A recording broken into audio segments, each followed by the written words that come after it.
Let me teach you the terminologies about twisting some balloons. First, you need to inflate.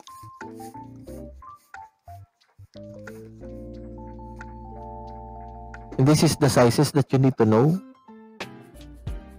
This is the size for creating some hats. Okay?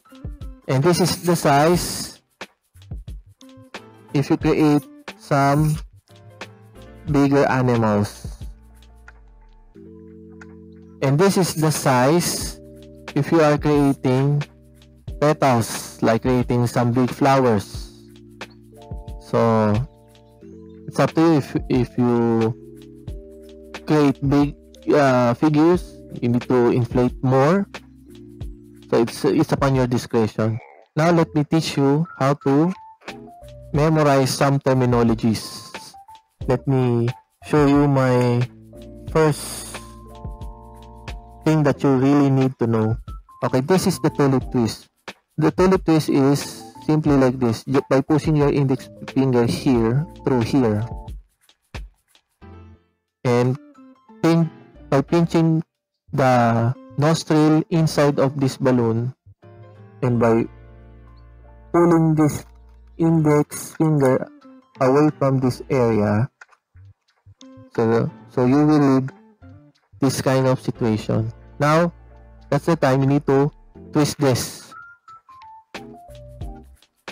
and put the nut area inside here, so that it won't come out the nut. See, so we have tulip twist. Okay, now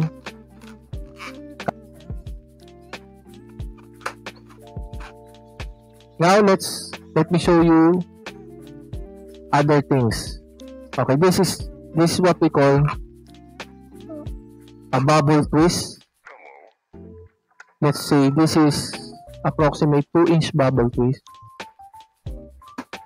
This is a 1-inch bubble twist. This is obviously a loop.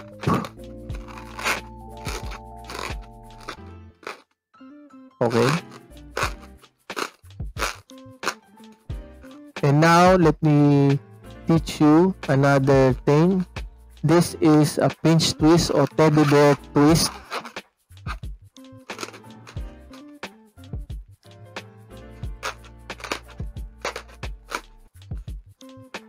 Now this is something crucial, and it is more important.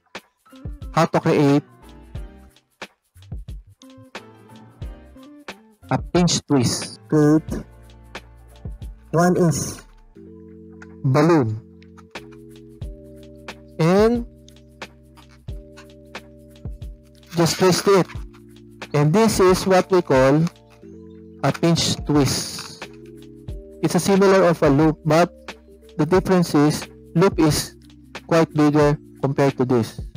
So this is the smallest kind of loop, but we cannot consider that this is a loop, because this is what we call a pinch twist or teddy bear ear twist.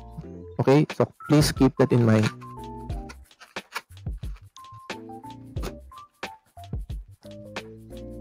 Okay, how to create a simple arms.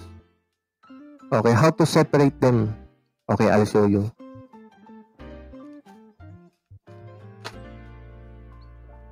First, you need to create 3 1-inch bubbles exactly like this.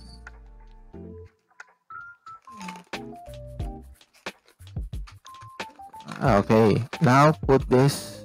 Imagine this is the arm of our figure.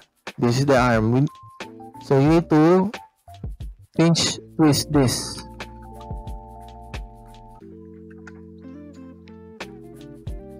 Many times as possible. It should be many times as possible. Now, repeat the same process. Pinch twist this.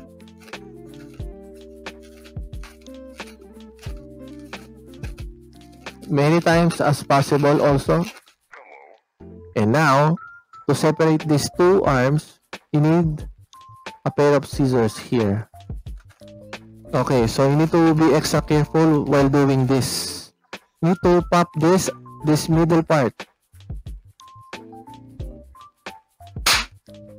And now, exactly, we have two separate arms. See? And that's the most important things that you need to know. Okay, let me teach you another thing that is quietly important for me. While inflating the balloon, if you are creating a dog, for example, you tie this up already. You are creating a dog. For example, you create a mouth first,